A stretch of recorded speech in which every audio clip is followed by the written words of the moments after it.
أشهد أن لا إله إلا الله وحده لا شريك له وأشهد أن محمدا عبده ورسوله قال الله تعالى في كتابه الكريم يا أيها الذين آمنوا اتقوا الله حق تقاته ولا تموتن إلا وأنتم مسلمون أما بعد. Kita lanjutkan masih di ayat 210. Allah Ta'ala berfirman, A'udzu billahi minasyaitonir rajim. Hal yanzuruna, apakah yang mereka tunggu? Yang turun di sini artinya menunggu, artinya yantazirun. Ya. Kalau melihat biasanya mutaaddi dengan ila. Nazartu ila. Hal yanzurun, dan apakah yang mereka tunggu? Illa, kecuali ayyatiyahumullah, datangnya Allah kepada mereka fi dhulalim minal ghamam, di naungan dari awan. Kata fi di sini sudah kita sebutkan mempunyai makna ma'iyah, dan terkadang fi juga mempunyai makna di atas. Sebagaimana Allah berfirman, aamintum man fis sama, apakah kalian merasa aman kepada Allah yang ada di langit?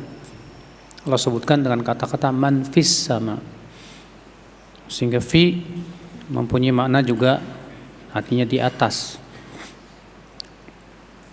Adapun kalau yang dimaksud di sini fi dalam artinya di dalam, ya, artinya Allah datang kepada mereka di dalam naungan awan. Ini tidak mungkin, karena Allah tidak mungkin diliputi oleh makhluk-makhluknya. Allah Maha Besar. Wal malaikatu, demikian pula datangnya malaikat kepada mereka. Artinya Allah akan datang nanti pada hari kiamat bersaf-saf. Sebagaimana Allah mengatakan dalam firman-Nya, wa jaa rabbuka wal malaku saffan saffa, dan datanglah Rabbmu bersama para malaikat bersaf-saf. Wa qudiyal amr, dan telah diputuskan ya perkara. Karena di hari kiamat nanti semua akan diputuskan oleh Allah Subhanahu wa taala, semua perkara. Wa ilallahi turja'ul umur, dan kepada Allah lah segala urusan itu akan dikembalikan. Dari ayat ini kita ambil faidah, kata Syekh Utsaimin rahimallah. Faidah yang pertama, wa'id haula biyaumil qiyamah. Ancaman terhadap mereka pada hari kiamat yang Allah sebutkan dalam ayatnya.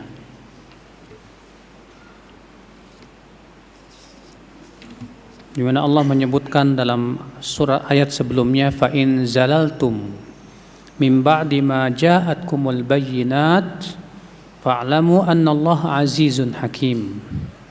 Dalam ayat sebelum ini ya, jika kalian menyimpang setelah datang kepada kalian keterangan, maka ketahuilah sesungguhnya Allah Maha Perkasa lagi Maha ya Al-Hakim. Lalu Allah menyebutkan di sini, hal yang dzuruna, apa yang mereka tunggu? Siapa mereka di sini? Itu orang-orang yang menyimpang setelah datang kepada mereka keterangan. Sudah jelas kepada mereka burhan, bukti-bukti akan kebenaran Al-Qur'an, kebenaran Nabi Muhammad sallallahu alaihi wasallam. Maka apa yang mereka tunggu kecuali datangnya Allah nanti pada hari kiamat? Ya. Maka di sini Allah mengancam. Wa minha, faidah yang kedua, anna Allah Ta'ala la yu'adzibu hadhil ummah bi'adzabin 'am.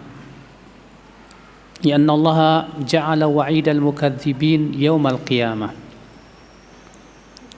Wa yadullu lidzalika ayat wa ahadits minha qaulullah ta'ala balis sa'atu mau'iduhum was sa'atu adha wa amar.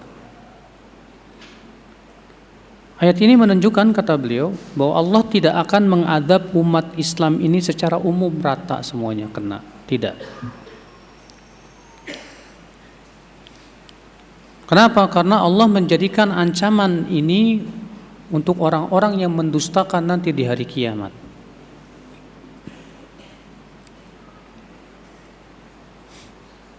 Ya, jadi ancaman yang Allah sebutkan dalam Al-Quran ini ini untuk hari kiamat yang disebutkan hal yanzuruna illa ayyatiyahumullahu fi dhulalin minal ghamami wal malaikatu wa qudhiyal amr. Karena ayat sebelumnya mengatakan jika kalian menyimpang setelah datang kepada kalian keterangan, maka ketahuilah bahwa Allah itu Maha Perkasa lagi Maha Bijaksana. Artinya Allah mampu loh mengadab kalian. Tapi untuk di dunia Allah tidak akan adab secara rata semuanya. Kenapa? Karena itu permintaan Rasulullah SAW. Rasulullah SAW pernah minta kepada Allah, alla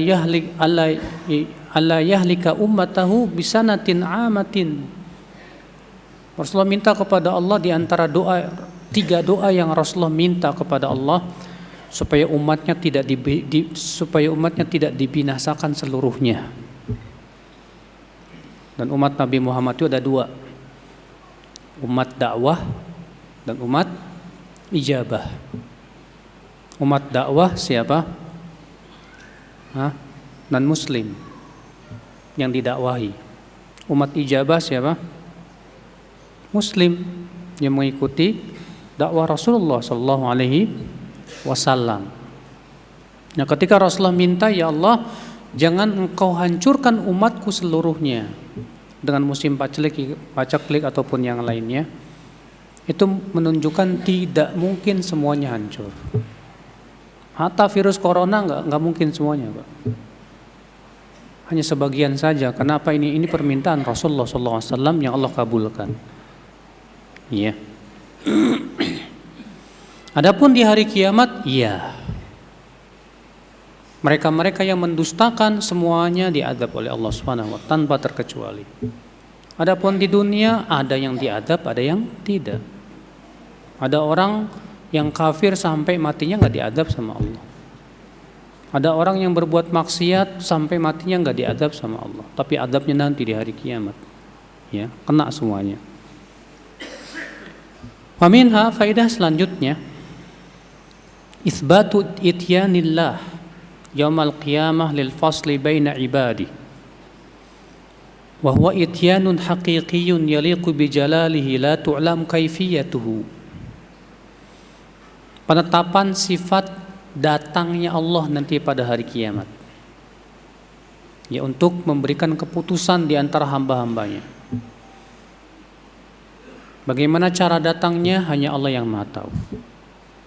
Yang jelas kita imani saja nanti Allah akan datang bersama malaikat bersaf-saf. Ya. Caranya bagaimana hanya Allah yang Maha tahu. Tidak boleh kita pikirkan dengan akal pikiran kita. Karena tidak mungkin Allah sama dengan hamba-hambanya, ya. Allah mengatakan laisa kamitslihi syai'. Allah tidak serupa dengan apapun juga. Wa min fawaidil ayah, di antara faedah ayat ini juga itsbatu 'azamatillah, penetapan akan kebesaran Allah, dan Allah itu Maha besar. Di mana Allah mengatakan hal yanzuruna illa ayyatiyahumullahu fi dhulalin minal malaikati minal ghamami wal malaikah. Apa yang mereka tunggu kecuali datangnya Allah, ya, dengan naungan-naungan awan. Kata beliau, kata dhulal di sini nakirah, menunjukkan bahwa ini naungan awan yang sangat luas dan besar sekali. Ya, hanya Allah yang Maha tahu bagaimana hakikatnya. Ya. Wa minha, faedah selanjutnya, anal malaikata ajsamun. Ayat ini menunjukkan bahwa malaikat itu jasad, bukan hanya sebatas seperti yang diklaim oleh orang-orang filsafat dan yang lainnya. Itu katanya maknawi. Malaikat itu hakikatnya sebetulnya katanya kekuatan untuk berbuat baik. Dan ini juga merupakan keyakinan akidah Ibnu Sina. Makanya Ibnu Sina dikafirkan oleh Imam Ghazali. Karena banyak sekali keyakinan-keyakinan beliau yang kufur. Ya. Maka kita katakan tidak, malaikat itu makhluk. Dan Allah menyebutkan sifat-sifat malaikat dalam Al-Quran banyak. Di antaranya malaikat yang memiliki bahu, malaikat punya tangan, malaikat punya kaki, malaikat itu indah, malaikat itu besar, kuat, dan yang lainnya. Dalam ayat-ayat yang banyak tentunya.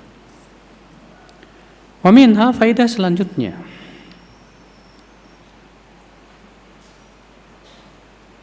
Annal umura kulluha tarji'u ila Allah. Bahwa semua perkara itu semua akan kembali kepada Allah. Sebagaimana Allah berfirman, wa ilallahi turja'ul umur. Dan kepada Allah lah segala perkara akan dikembalikan. Ya, semua akan dihukumi oleh Allah. Allah berfirman juga, wa makhtalaftum fihi min syai'in fa hukmuhu ila Allah. Apa-apa yang kalian perselisihkan di dunia, nanti di hari kiamat akan dikembalikan hukumnya kepada Allah. Hatta itu perselisihan masalah dunia. Antum berselisih sama teman masalah dunia, tetap nanti dihukumi oleh Allah pada hari kiamat. Ya, makanya dari itulah ya, kalau kita sekarang berselisih dengan teman kita, kita lihat perselisihan kita. Apakah itu termasuk perselisihan yang diizinkan atau tidak? Kalau perselisihan itu tidak diizinkan, bahaya, Pak. Karena perselisihan ada yang tidak diizinkan. Contoh misalnya berselisih dengan teman gara-gara dunia, gara-gara rebutan lapak. Contoh lagi berselisih dalam perkara yang seluruh ulama sudah ijma'. Padahal sudah jelas ijma'nya, kewajiban kita ngikutin. Berselisih dalam perkara yang sudah jelas dalilnya Al-Quran, hadis, dan ijma' para ulamanya. Karena dalam masalah itu kita tidak diperkenankan untuk berselisih, kewajiban kita mengikuti. Ya. Demikian pula berselisih dalam perkara-perkara yang sudah jelas kepada kita kebenaran. Tahu sebetulnya kebenaran itu di pihak dia. Tapi kemudian kita tetap mengikuti hawa nafsu. Ya. Wa minha, faidah selanjutnya, itsbatul af'alil ikhtiyariyah lillah. Penetapan perbuatan Allah yang bersifat ikhtiyariyah. Apa itu ikhtiyariyah? Yang berhubungan dengan kehendak Allah. Karena kan ada perbuatan-perbuatan Allah yang sifatnya dzatiyah. Dzatiyah itu sifat zat Allah, di mana Allah akan terus senantiasa bersifat dengan sifat itu. Seperti mendengar, seperti berbicara, melihat.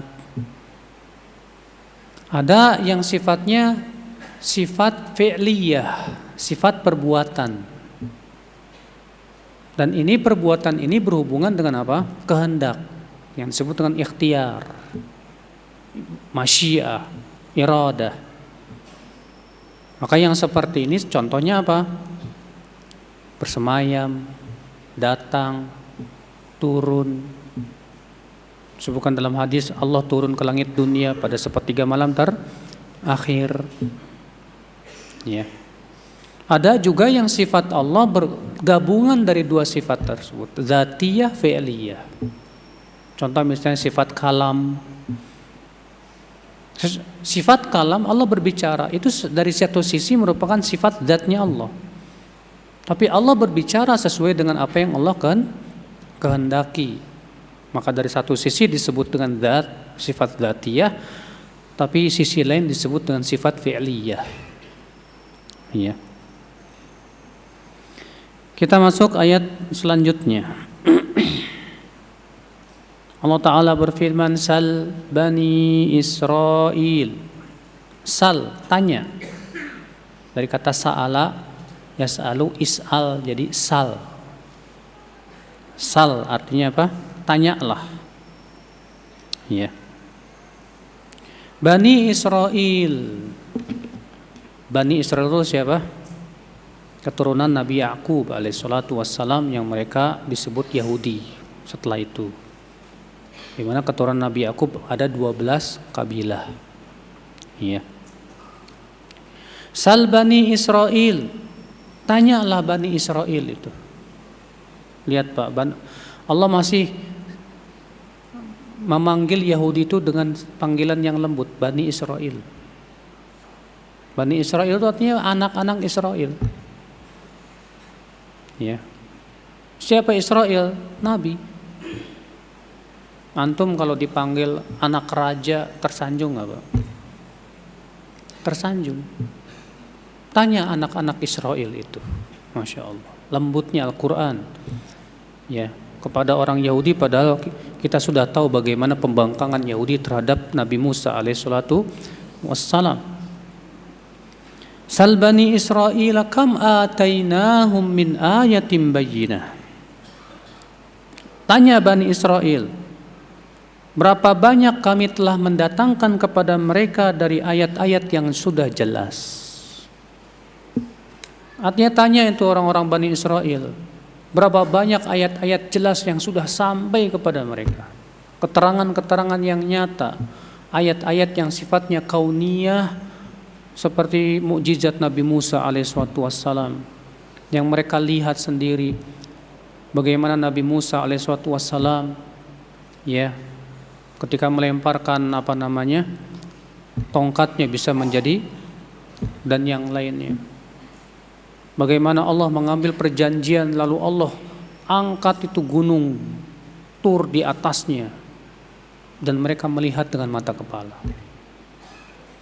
Dan banyak lagi ayat-ayat yang sebetulnya sudah sangat cukup untuk mereka yakin akan kebenaran Nabi Musa.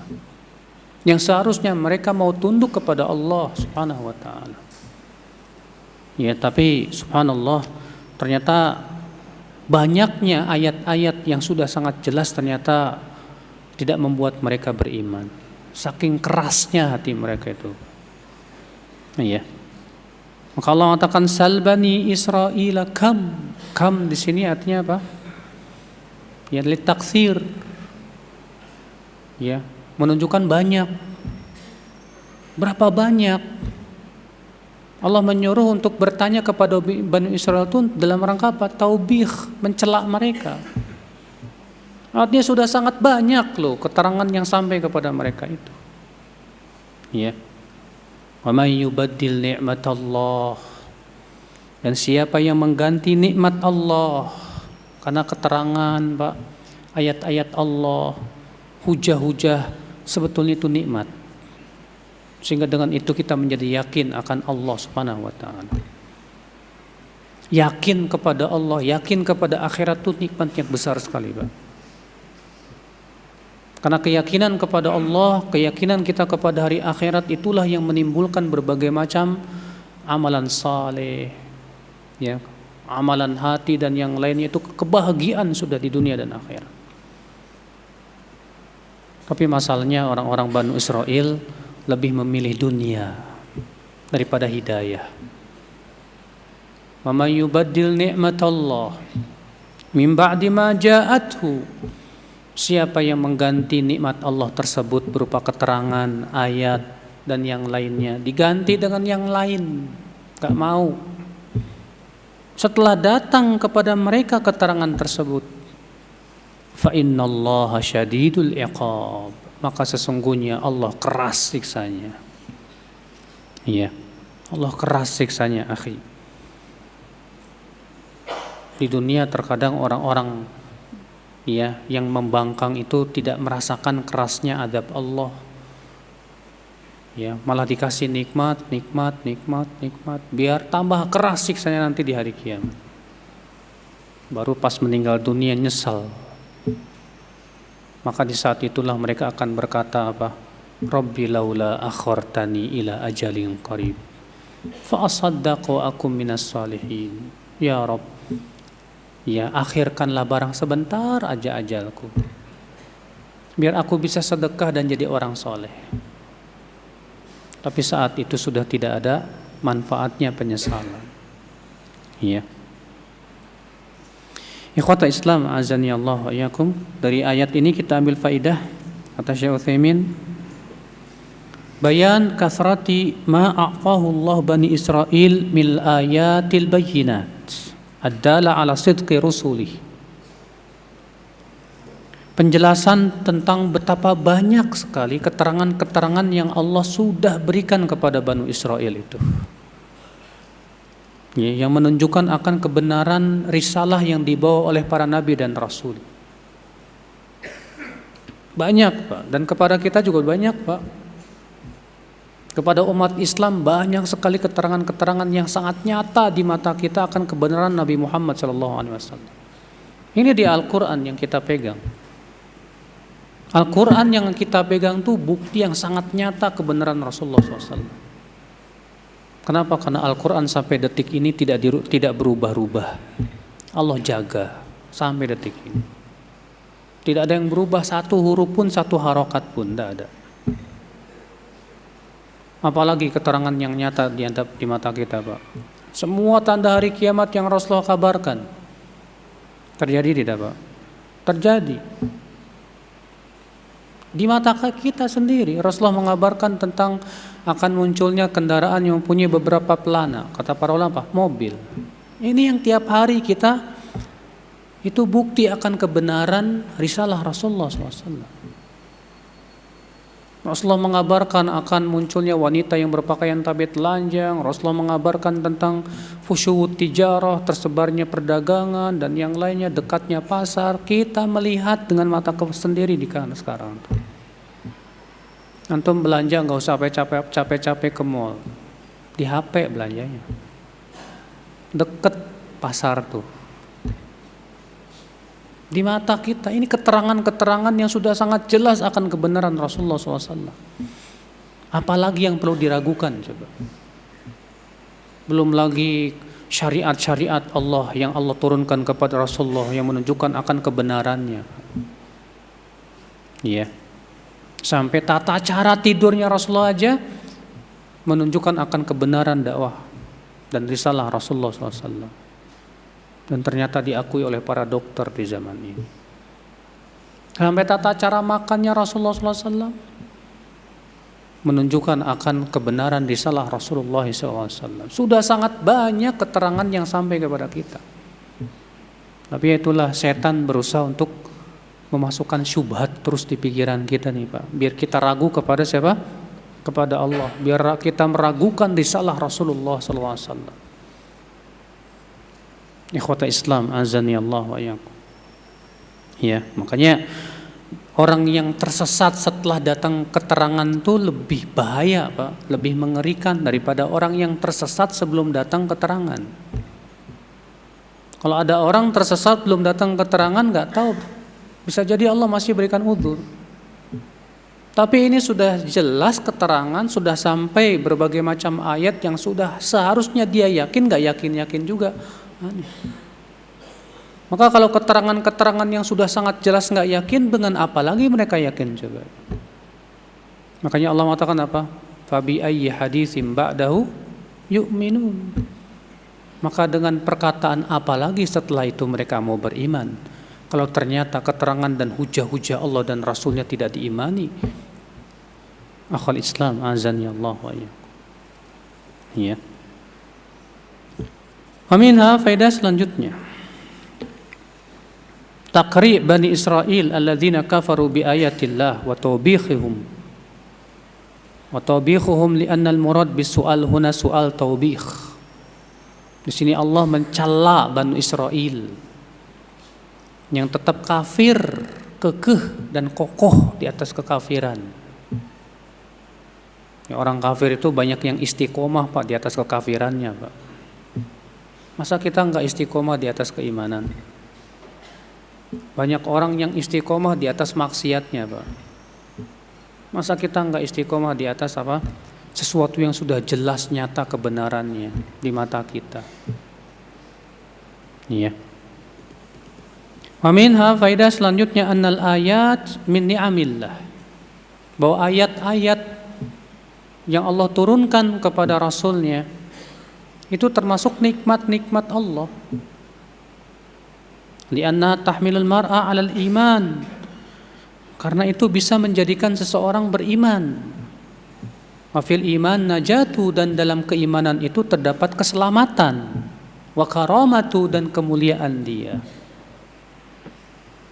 Iya. Makanya ayat Al-Qur'an nikmat tidak, Pak? Banget. Dengan kita membaca Al-Qur'an hati kita bercahaya. Kita membaca Al-Qur'an penyakit-penyakit hati pun sembuh.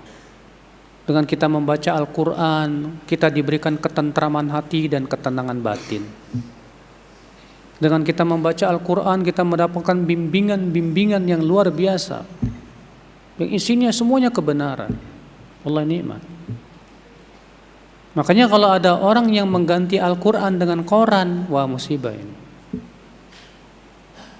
Yang tadinya dia rajin baca Quran, mempelajari Quran, sekarang udah tinggalin, sekarang rajinnya baca koran. Berarti dia sudah mengganti nikmat Allah. Yang tadinya dia rajin mempelajari hadis-hadis Nabi SAW, sekarang ditinggalin. Ngapain sekarang? Ngikutin Facebook dan yang lainnya. Berarti dia mengganti nikmat Allah. Padahal tidak ada yang lebih besar dari nikmat Allah berupa ayat-ayatnya itu loh, Pak. Saat kita misalnya melihat pemandangan yang indah, kita langsung melihat kebesaran Allah di situ, nikmat, Pak. Semakin yakin kita kepada Allah. Maka yang seperti ini jangan sampai kita hilangkan, oleh masalah-masalah yang sifatnya duniawiyah, yang berhubungan dengan perut dan kemaluan toh. Karena masalahnya ayat-ayat yang jelas itu bisa hilang, Pak, oleh hawa nafsu, Pak. Makanya yang bisa menghilangkan keimanan kepada ayat-ayat yang sudah sangat jelas itu cuma hawa nafsu. Na'udzubillah. Aminha faidah selanjutnya, annal ayat mubayyinah lamma atat dalah alaih. Bahwa ayat-ayat yang Allah turunkan itu tujuannya untuk menjelaskan.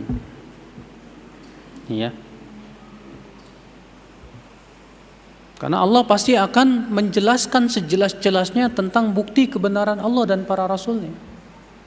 Allah berfirman, sanurihim ayatina fil afaqi wa fi anfusihim hatta yatabayyana lahum annahul haqq.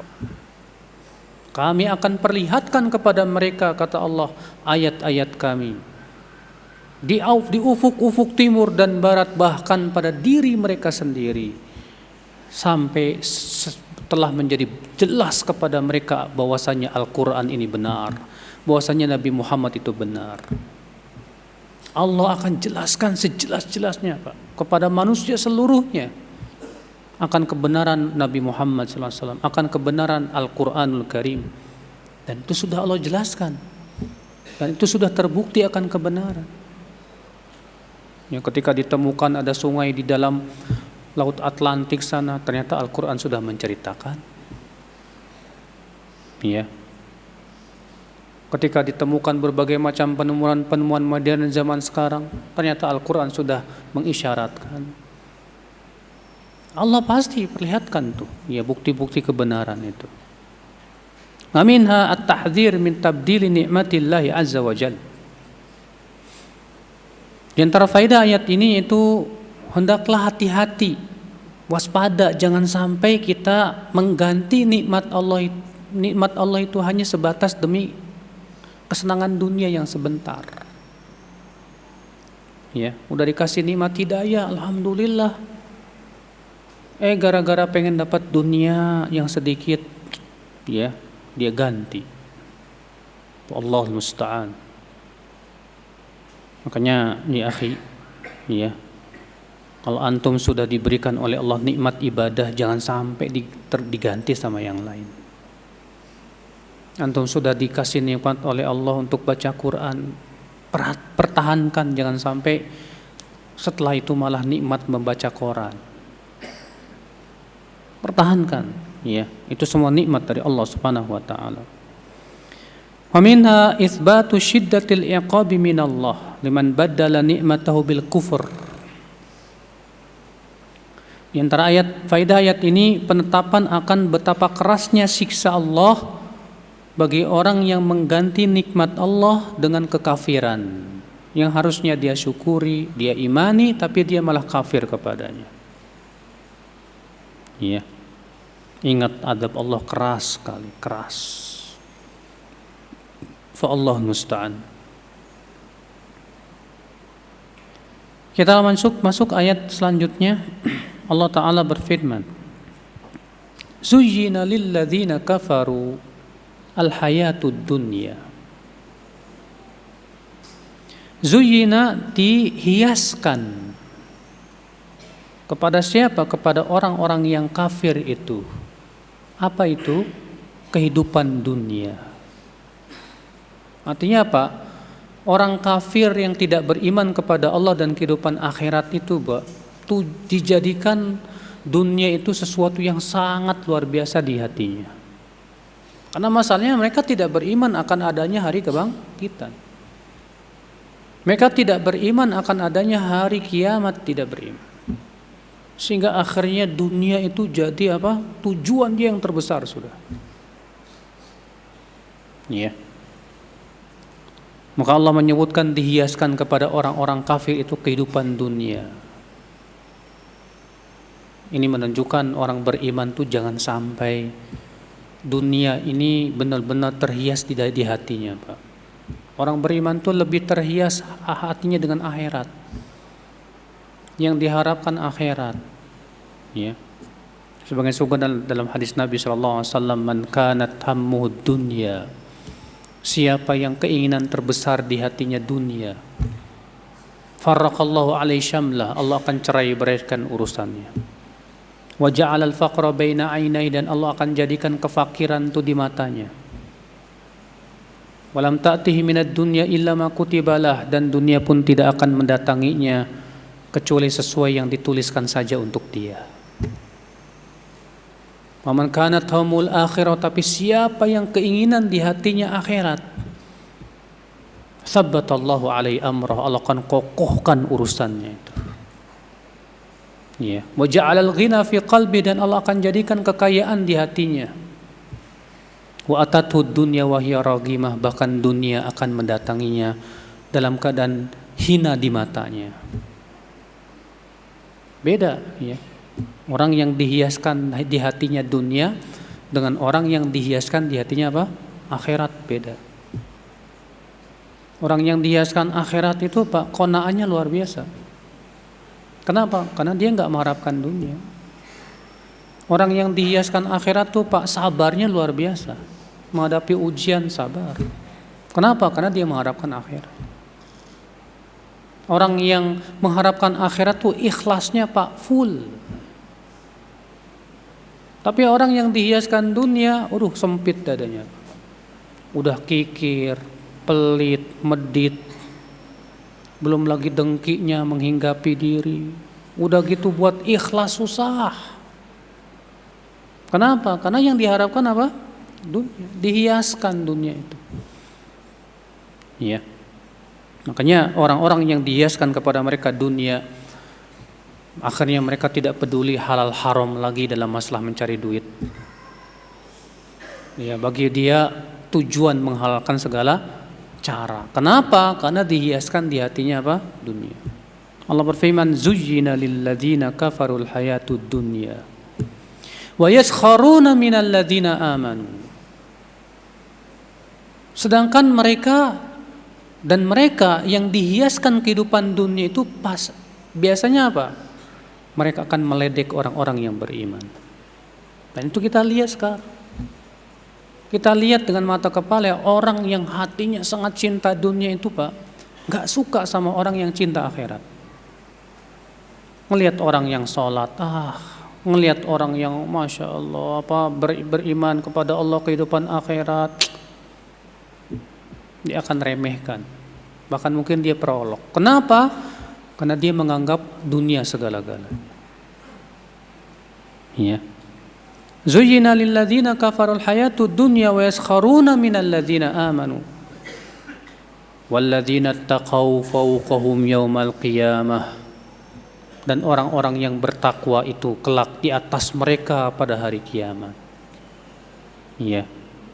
Wallahu yarzuqu man yasha'u bighairi hisab. Dan Allah memberikan rezeki siapa yang Allah kehendaki tanpa hisab. Artinya baik orang yang beriman, orang kafir di dunia tetap dapat rezeki semuanya. Kenikmatan dunia itu Allah berikan ke semuanya, Pak. Orang kafir, orang beriman semua dapat. Tapi nikmat hidayah hanya Allah berikan kepada siapa? Orang yang beriman. Ya. Maka Allah memberikan rezeki kepada siapa yang Allah kehendaki. Dengan tanpa perhitungan. Allah enggak hitung-hitung ngasih rezeki itu. Enggak kayak kita suka hitungan. Sedangkan Allah enggak pernah hitung-hitung. Semenjak kita lahir sampai sekarang berapa banyak nikmat yang sudah kita rasakan. Semenjak Allah menciptakan langit dan bumi sampai detik ini berapa banyak nikmat dan rezeki yang Allah berikan kepada hamba-hambanya. Tak terhitung. Ya. Ikhwata Islam azani Allah wa iyyakum. Dari ayat ini kita ambil faedah akhi. Min fawaidil ayah inkhida'ul kafirin bil hayatid dunya. Orang-orang kafir itu tertipu dengan dunia. Makanya hati-hati, Pak. Dunia itu menipu, Pak. Menipu banget. Kalau kita nggak hati-hati, kita tertipu juga. Dan ketertipuan kita dengan dunia itu nggak sekaligus terkadang. Sedikit-sedikit. Dan terkadang kita merasa hati kita kayaknya iman kita masih, tapi tidak terasa kita ini sudah cinta dunia, Pak. Ketika usaha kita mulai kolab, udah mulai ketakutan, mulai tuh. Kalau orang beriman kan tawakal aja lah sama Allah.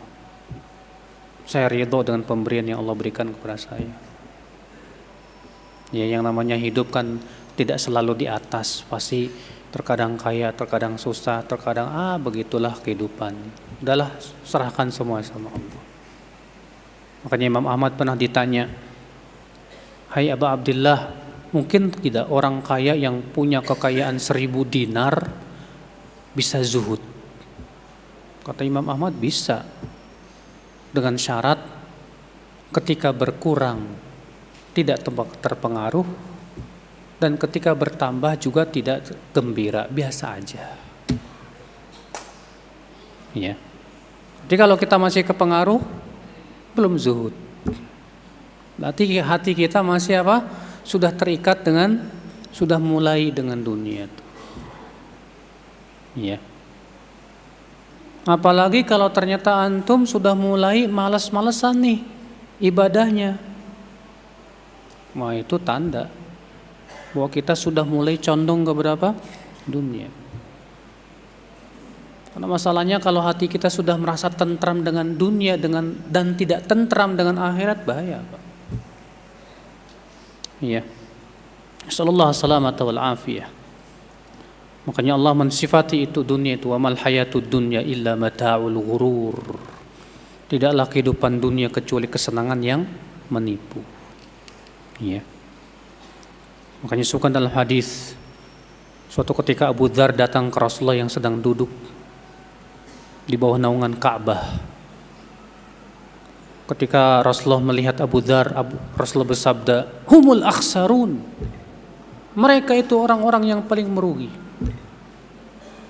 Maka Abu Dzar segera duduk dan berkata, "Ya Rasulullah, siapa orang yang paling merugi itu?" "Al-aktsaruna amwalan." Orang yang paling merugi itu orang yang paling banyak hartanya. "Illa man qala hakadha wa hakadha." Kecuali orang yang berinfak ke sana kemari. Ya. Makanya antum-antum yang cita-cita pengen jadi orang kaya, ya, perhatikan hadis itu. Bahwa orang kaya itu yang paling merugi sebetulnya. Kecuali kalau dia infak di jalan Allah Subhanahu wa taala. Wa minha faedah selanjutnya annal kuffar ashiquna laha wa annaha hiya hammuhum wa gharaduhum. Bahwa orang kafir tuh merasa asyik dengan dunia dan enggak asyik dengan akhirat. Karena kenapa? Karena orang kafir menjadikan dunia sebagai tujuan ya paling tinggi di hati mereka. Keinginan terbesar mereka itu ya dunia. Makanya Rasulullah SAW berdoa kepada Allah apa? Wala taj'alid dunya akbaru hammina wala mablagha ilmina. Ya Allah, jangan Engkau jadikan dunia itu keinginan kami yang terbesar ya Allah. Dan jangan Engkau jadikan dunia itu sebagai ilmu kami yang paling tinggi. Rasulullah minta kepada Allah jangan sampai keinginan terbesarnya apa? Dunia. Sebab kalau sudah keinginan terbesar dunia repot, Pak. Ya akhirat akhirnya kita menjadi malas untuknya. Kata beliau li'anna ma zuyyina lisyakhsi falabud an yakuna syakhsu muhtaman bi taliban lah. Karena sesuatu yang sudah terhias pada seseorang di hati seseorang, pasti dia akan betul-betul fokus pikirannya ke situ. Allah mengatakan dihiaskan. Kalau antum sedang dihiaskan di hati antum seorang wanita, fokus pikiran antum ke situ pasti. Kalau antum sedang dihiaskan suatu hobi, antum lagi dihiaskan di hati antum hobi apa? Mancing. Akhirnya fokus pikiran antum ke situ aja. Wah, gimana caranya nih bisa dapat ikan lebih besar lagi? Gimana caranya nih? Gimana nih caranya nih? Antum dihiaskan di hati antum apa lagi? Goes. Gimana caranya ini biar lebih tinggi lagi, biar pikirannya ke situ aja. Kalau sudah dihiaskan itu, Pak, pasti akan fokus memikirkan itu. Nah, orang kafir itu dihiaskan di hatinya dunia. Sehingga mau tidak mau pasti pikirannya apa? Dunia. Marahnya karena dunia, bencinya karena dunia, ridhonya karena dunia. Sehingga akhirnya semuanya untuk dunia. Ini bahaya banget, akhi. Maka kita orang yang beriman jangan kayak gitu. Allah mencela bahwa orang yang terhias di hatinya dunia itu lebih layak itu untuk orang-orang yang tidak beriman. Untuk orang yang beriman harusnya dihiaskan di hatinya kehidupan akhirat. Ya.